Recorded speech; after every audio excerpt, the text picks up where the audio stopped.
What's going on, YouTube? It's your host, Rashid T, and we are here to talk about what's going on in New York. So in the previous video that I had posted, I talked about a young boy that had gotten shot in the head in Queens. Sadly, he passed away. Rest in peace to that young boy. We're going to go over that in this video.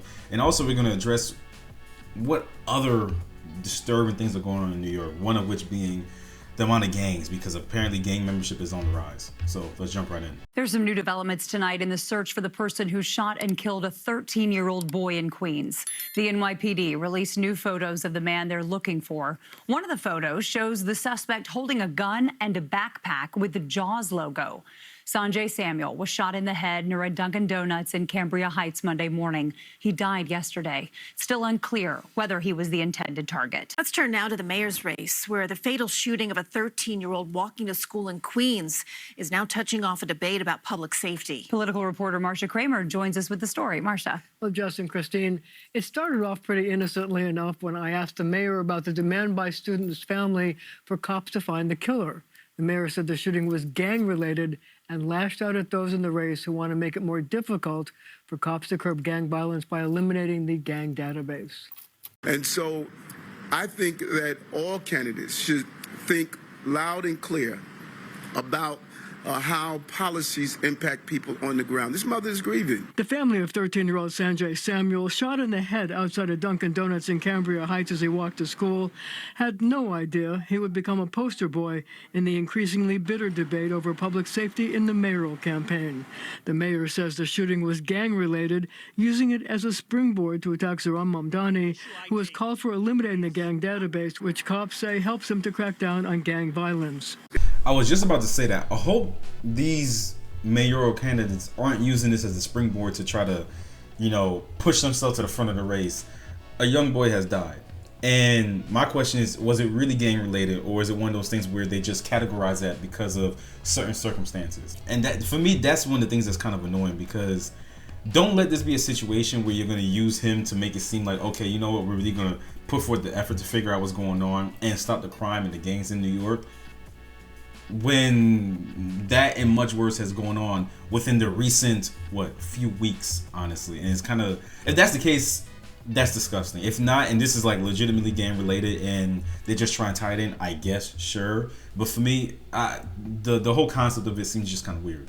It's clear that his lack of fully understanding the full scope of public safety, if he were to become the mayor, it's just going to impact the quality of life of our city. When you have these tragic shootings, it hits at the core of your feeling of safety. The perception hurts you. So every mother, I'm sure, is worried right now about their child and their child moving around the city. A spokesperson for the Queens Assemblyman told CBS News New York that he is against the gang database because it puts individuals on a list on the basis of suspicion rather than fact. Republican Curtis Sliwa, who is generally a law and order candidate, pointed out that some gang members have turned their lives around by joining the Guardian Angel subway patrols, so he wants the gang database to eliminate those who have left gang life. We need the gang list, but we need to cull it when people are no longer involved with gangs. You'd be surprised at the number of people who are involved with the Savage Nomads, Savage Codes, Black Spades, all the gangs in the Bronx when I first started, now gainfully employed. Andrew Cuomo talked about Sanjay Samuel's death as he offered a 5-point plan to combat gun violence. He took a swipe at Mamdani, who doesn't want to hire additional police, and he also said he does not support the elimination of the gang database. That's a Mamdani position that, again, speaks to his lack of experience. Now, the mayor took aim at Mamdani's promise to freeze rent, saying it was, quote, diabolical because he can't do it for lots of people, including those living in public housing. Now, a spokesperson for the Queens Assemblyman shot back that Adams, quote, has no substantive vision to present beyond his own failed record of endless corruption. All right, Marcia, still more to come. So two things can be true at the same time. I think a lot of people look at things as black and white. Yes, it could be possible that the gang list could be used to racially profile people, but when you sit down and look at the demographic in New York, and then when you look at the ones that are most involved with the crime and the gangs, they're black and Hispanic. And we're about to go over that in another video, but we can't ignore that fact. While we could also acknowledge the fact that, you know what, maybe, just maybe, things should be added towards it, and or updating the system so that people that are no longer on the list, that are no longer part of suspicion, they move away, or maybe they change their life around for the better and everything like that, they are taken off the list, because it doesn't make sense that it's using, I guess, outdated data. It doesn't make sense. You know, so two things can be true at the same time. Yes, it could be used to racially profile people, but when you look at the demographic of people that are mostly in gangs in New York, it doesn't, not because you see that there's a correlation between, wow, a lot of brown people on this list, doesn't mean it's racially profiled. That just happens to be the case. To be fair, I don't know of any white gangs inside of New York. They may have some, but I don't know any. Also, when it comes to like Mondani's idea, when it comes to not hiring more police officers, look, a lot of these cities are in shortages of police officers, and the reason for that being they don't feel supported. When you're in a job, right, and you don't feel supported by the people that are supposed to have your back, you don't want to do that job. Why would I go forth and try to protect people and put my life on the line if at the end of the day I'm not covered? No one's watching my six. That doesn't make any sense. So they're going through a police shortage.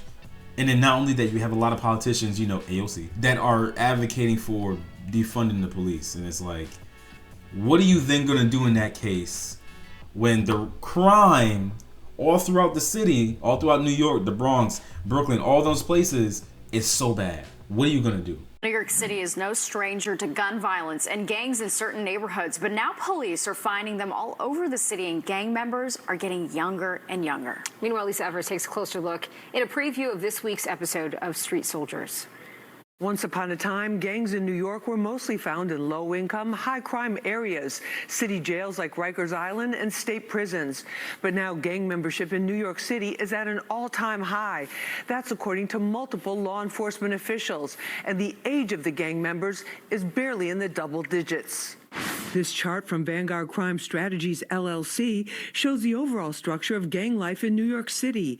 It looks organized, but it's complex and even chaotic, with shifting alliances and even coalitions between former rivals called ops. In New York City, there are four main nationally affiliated gangs: the Bloods, the Crips, Folk Nation, and the Trinitarios. Under them, there are hundreds of smaller groups called sets or crews. There's no exact census on actual numbers, but law enforcement officials estimate it's in the tens of thousands. They're putting everything on. This is the shit I'm talking about, right? Y'all advocate and protest all this other type of nonsense, but they're literally turning your streets into war zones and no one's talking about it. Y'all not standing up for that shit. Y'all keeping the status quo. Y'all keeping the same shit. And that's what bugs me so much, because it's like, okay, are we just going to ignore the fact that people at certain parts of the day and night are just shooting up the block? Are we act like that's not a true thing? Are we going to forget and act like people aren't catching stray bullets when they're not involved in that life? Even if they are involved in that life, it doesn't justify it, but still. Children, older people as well. It's already bad enough you got the random mofo out there that's just causing havoc, punching people in the face, and they're knocking old people down. It's too much. Or whether they're rapping about their ops, or whether they're kicking over candles, or whether they're actually doing drills, they're doing everything online, and they're documenting and creating their own digital footprint. We had exclusive access to NYPD Gun Violence Suppression Division takedowns in Brooklyn, Queens, and the Bronx, where police and prosecutors put alleged trigger pullers in handcuffs. Police say both shooters and their victims are getting younger, and 96% are minorities. You have to realize that. Now, do you hear what she said? 96% minorities. New York is a very diverse place. And let me tell you something. It's really hard to make it seem like that isn't that person right there pulling the trigger. Because I know you saw in the last video, they had relatively detailed pictures of that guy that was holding that gun that shot that 13-year-old boy. New York is one of those places you can't do much without getting caught. They got cameras everywhere. When crime goes down, they may not catch it in that moment, but trust me, they got video proof of it. They do.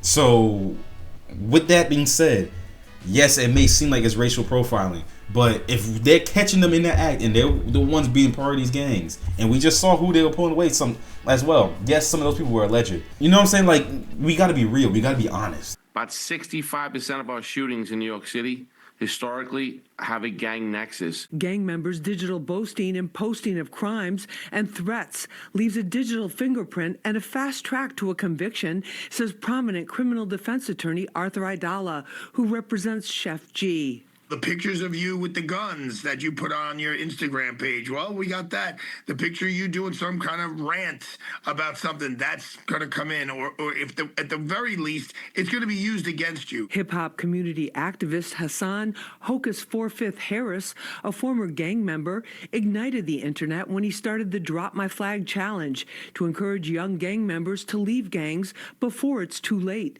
I think I've heard of this before. I was never a part of that life. I'm not about that life, not going to act like I am, but I think I did hear something about that. Also as well, the internet and social media is a beautiful thing, because I don't know what it is about people and wanting to get some clout and like be famous or what, I don't know what it is, but especially when they do it in that way, y'all are making it so much more easier for them to catch you, which I'm not advocating to not do it. Keep doing it so they can catch your ass and get your ass out the streets and away from these good, like, working people.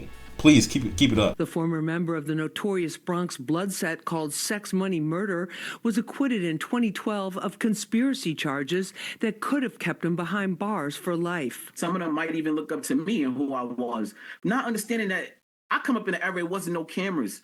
Right. Nowadays, you go spin the block, they are rewinding back to when you left your house. We dive deep into this important issue on the next episode of Street Soldiers. Join us at our new time, Friday at 4:30, right here on Fox 5 and the Fox Local app. If you watch the news and everything like that, or just in general, you see how they have like detailed pictures of you. And the video may be a little bit grainy sometimes, but they are catching y'all asses. And they should. But for real, you know, and this is what I'm talking about, right? When I say what I say about I don't see people out here advocating, what I mean is that I don't see them advocating and being as loud as they are in this case during that whole Charlie Kirk protest in NYC, you know what I'm saying, in Manhattan. That's not what I'm seeing, you know what I'm saying? I don't see those same people that were there, especially white people that talking about, oh, they care about black lives. I don't see them signing up, you know, for his organization, you know, Drop the Flag. I don't see any of that shit. That's the part that bugs me. That's why I'm sitting here. I'm just like, I can't get with the whole Black Lives Matter, because it doesn't really matter. Because if it did, organizations and like programs like that we popping up everywhere. Because there's a lot of people that reform their life after being in the gangs. There's a lot of them, and some of them are doing great work, but it's still not enough. Well, you guys already know the drill. If you enjoyed the video, leave a like, comment down below, tell me your thoughts. Tell me, what do you think can be done in reference to, I guess, curbing gang activity? I mean, do you think that they should get rid of like the whole gang list and how they pretty much track gangs and everything like that? I believe they should find ways to update it and keep it like refreshed, so you're not just having people on there that were there 5, 6, 10 years ago. You know, also it should be more detailed and it should be invested into more, because if we have a situation where because someone is out late at night, or you know, they post certain things online and it's can be proven that it's not gang related, and or they may have been seen next to someone in the gang, just happenstance, because things happen, we should find ways to make it so that it doesn't just automatically put them in that database as, you know, a gang member, because that's dangerous. That's people's lives at stake, you know what I'm saying? But yeah, let me know down in the comments down below, what do you feel about that, and how do you think we should, you know, I guess, address this issue? What more things can be done? And subscribe if you want to see more. Peace.